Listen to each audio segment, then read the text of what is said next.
Hi everyone, my name's Tamara, and let's get going on the new moon in Taurus. Reading for today. I feel it's kind of clear. It feels like a kind of lively energy today, even though it's in Taurus. So it's new beginnings with the Taurus influence, which is very earthed, but don't be taken in by that. I feel it's going to be a bit different. And I'm just going to shuffle these cards a bit more. They are already shuffled. Because we have Pluto, as you know, in Aquarius for 20 years. But a few days ago, Pluto actually went retrograde for the last time in Capricorn. It had unfinished business there. So it will be retrograde in Capricorn until October. So this is maybe less pressure on us right now until October, a little bit less pressure on us with the transformation. Maybe it's going to be in a more light way now, because Capricorn, with Pluto in Capricorn, it's looking at the old rules, the old setups, the old fixtures of our world. And we are now freer with Pluto out of Aquarius in a way. This is all subtle differences. It's not saying this transformation has stopped in any way whatsoever. Let's just deal the first three cards. Okay. So this is all about playing that new start, getting ready for a new start with the new moon, because this is the biggest time that you can do it with a fair run through with no blockages, right? When there's a new moon, it's new starts. But this is watch your lower energies and power, because this card that's come out first is warning us about misuse of power. So you cannot do this anymore. This is part of the Pluto transformation wherever it is, whether it's in Capricorn or Aquarius, because the new world begins with equality, truth, wisdom, and the correct use of power. The correct use meaning coming from the heart, not coming from greed and avarice. So this is really interesting, that this is the warning for us. Let's see where that's going. Okay, and more healing to do for all of us. And I totally agree with that. With the healing I'm still doing on myself, because I don't think it ever ends. I think if I'm alive on this planet, then I have work to do. And that's not only within the greater fold of the world, which I'm involved with, but it's about me. I need to be the best I can be. So this is coming up, reminding us that we're still in healing. And we're in healing of the misuse of that power. This is where we can trust that when we come from the heart, and we do it in that totally authentic way, whatever we're doing in life, whether it's about relationships, whether it's about the work, being what we are here for, the mission that we have, or whether it's for the community around us, it has to come from the right place, and we need to be healed more to do that.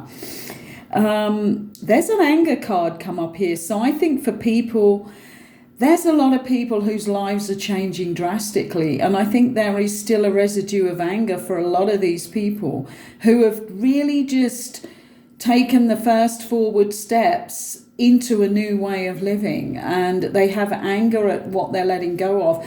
I have seen quite a few people recently who I'm working with who are having to drop things that they held on to.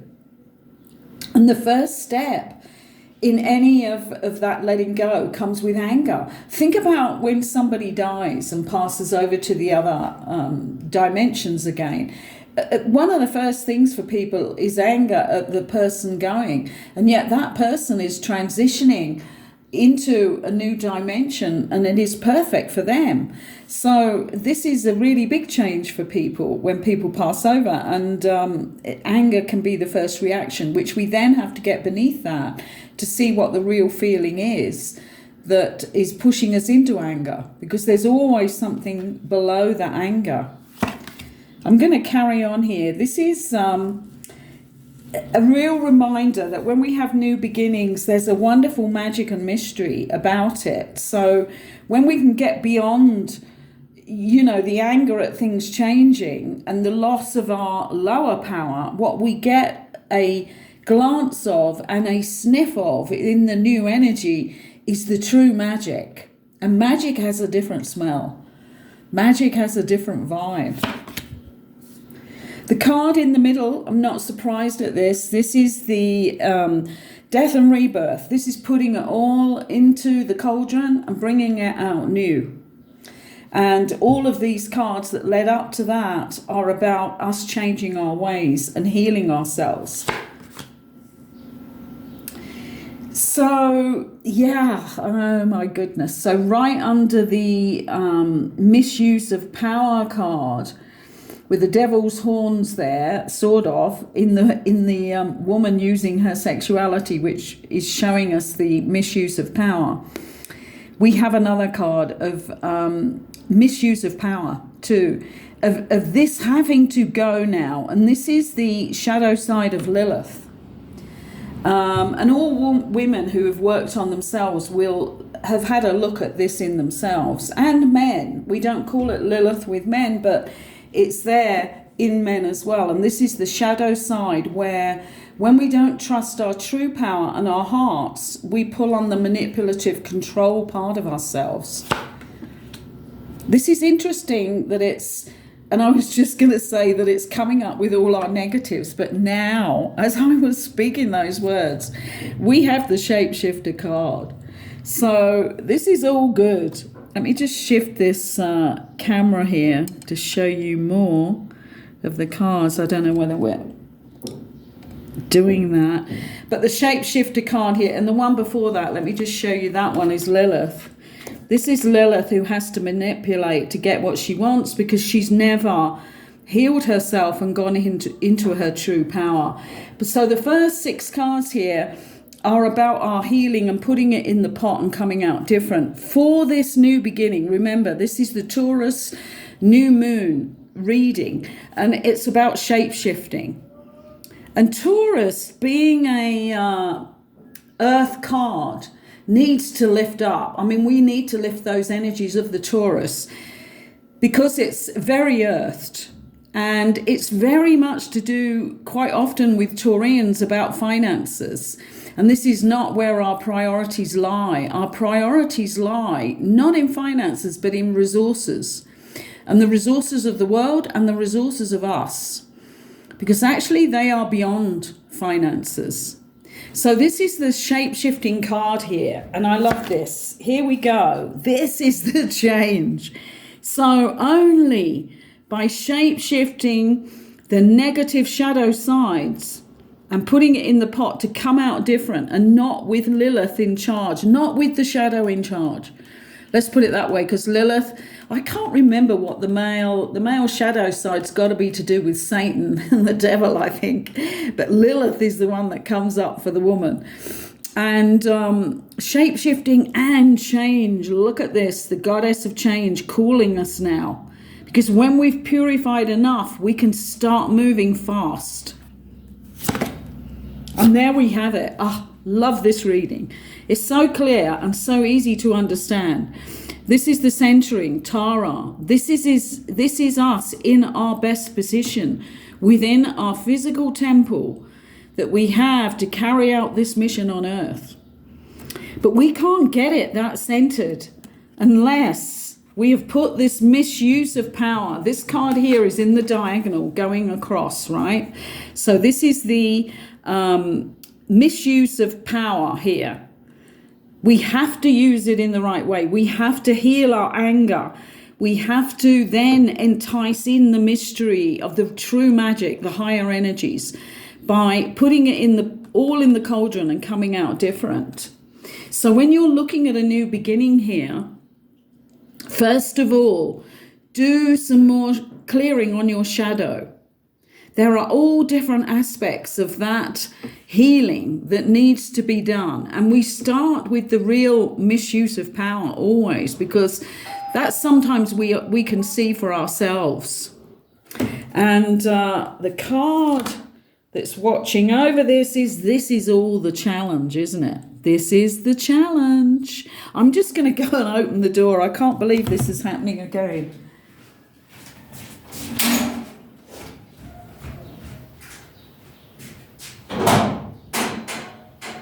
Thank you. Do it not?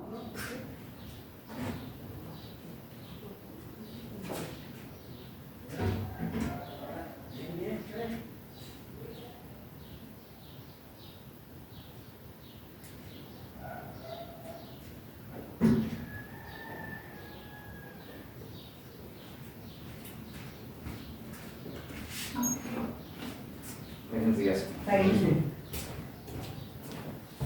Abajo o quiere que se lo ponga. Just on the floor? No, it's fine. Just here. Yeah, it's fine. I haven't. I don't use that. Thank you. Gracias. Hasta luego.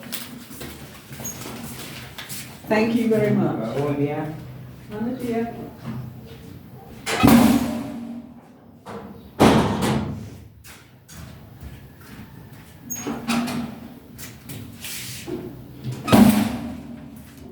So sorry about that. That was my water delivery. I think we seem to be getting an interruption on every video. I really need to find out how to do this where I can edit it afterwards. So first time we had the pineapples, really exotic. This time we have an interruption with the water. Think about the water in our bodies. Think about how when we say affirmations to ourselves, when we're going through this cleansing of the old us, what we're doing is reprogramming the water in our bodies. Water holds a memory, and that is where all of the communication in the whole world and in our bodies comes from. And that's reminding me to do the second video on the power of water and the fact that it is a communication entity. Okay, and that's just happened to be the water delivery as we're going through this reading. So, our challenge is this cleansing. And remember that I'm going to do that video because when you realize that you're not just speaking to your mind, you're speaking to every water molecule in your body that holds a memory. So when you start bringing in the healing and the new chapter, put in the complete affirmations that you want, where you want to go in your future, and program every water cell with intent in your body. And it will hold the memory until it changes again. So don't then start to do the negative thinking again. I'm going to just clarify this again with our middle card, our putting it in the pot and coming out different. I'm going to do us because this always really works for us in understanding our pathway ahead. And especially when it's a new moon and it's new beginnings, that opportunity for new beginnings. So I'm using here the Starseed Oracle. Let's do 3 more. So we got 1 there, 2 more on these cards, with the intent for our new beginnings with the new moon in Taurus. This is about surrendering to the cosmic womb that we hold our biggest energy within. Because we're not all down here, are we? The whole of us is not down here. We have this like silver cord that joins us to the biggest part of ourselves, which is still in the higher realms. I think right now this is changing slightly because I definitely feel like I have a bigger part of me now from the earth connected back. I have a bigger part of my soul entity, spirit entity in the heavens, if you like, in the cosmos, now available to me on this earth plane. So this is about relying on the fact that when you start to move forward, and this is a new path, new trusts in the future, new engagements with different people, then understand that you can pull on the Cosmic Mother. She is your place. And this card is called Fall Into My Arms. And what this is telling you is the Cosmic Mother, the huge entity of that loving, open heart energy is available to you to always fall back into that. There is nothing safer than falling into the Cosmic Mother, not an entity on the earth, not a person, because we all have our limitations here on this earth still. But the more we pull on the Cosmic Mother, the more we are set up for success, because it's total trust that we fall back into from the higher energies. So I hope you enjoyed this. This is just telling you that move forward, move forward, move forward. But first, take a look back at how you've done things in the past and how this now has to change. That is the big, what can we call it? The big push for us this time is don't just walk forward without taking that last look back at how not to do it. This is not bringing that with us, because we're going to put all this in the pot and we're going to stir that round and we're going to come out with a totally different way. But we need to take heed of the behavior that has not served us well from the past. So all my love to everybody out there, and move forward swiftly, but with your heart in your hand. And thank you for listening today. Thank you for allowing me into your sacred space. And please like the video and subscribe if you are enjoying the caliber of the readings that I do. And we'll see you on the next video. Bye for now.